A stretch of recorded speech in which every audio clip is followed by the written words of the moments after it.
I've attended a few meetings here. I was at your talk in Athens, and what I've gathered from all of your conversations and the things that you've delivered to us gives me the impression that you are a very resourceful person, both historically and legally. Now that you are here in the United States, and you know our position here in Atlanta, we support whoever moves the struggle forward.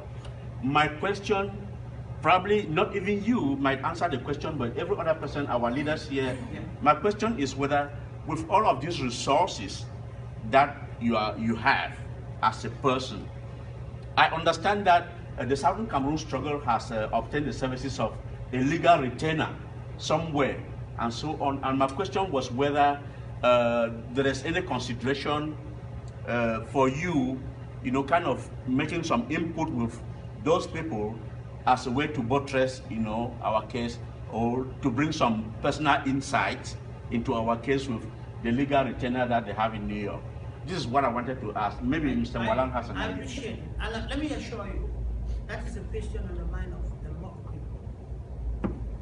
And if somebody had a question in that same direction, let me get the questions I just answered. Yes, ma'am? No, I have a question, but it's different. Okay. If that's the case, let me take his question. Okay. This is very important.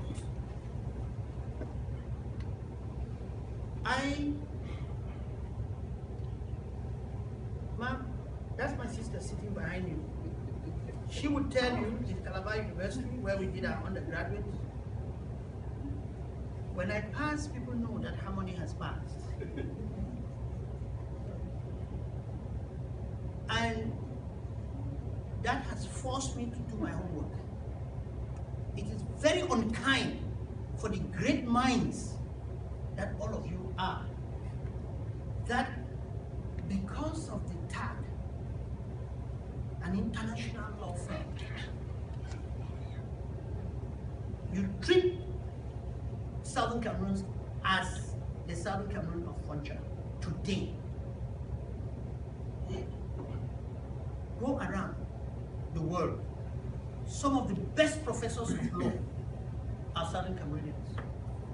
I can quote Professor Sombat, Norman Taku in the Human Rights Center in the University of Pretoria. There is Professor Enonchong in England. In fact, the House of Lords on one occasion was dealing with a case where they had no headway. You know where they found their answer? In a journal article published by Enonchong, with all the great legal minds in England. So the question I ask,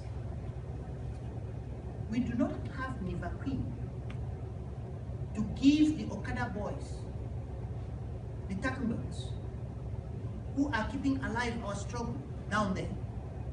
And you come and say you want to give $35,000 initial payment, awaiting $40,000 for a law firm in New York to take up our case. The first thing I ask is, which is the case?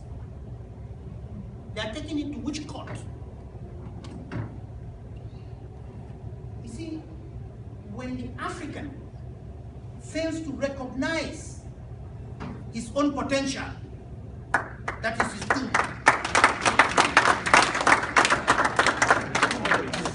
Give me the opportunity to appear before the United States Supreme Court or the UN Human Rights Committee or European Human Rights Court with the best from England or the United States here. They will identify us as a people. Amen.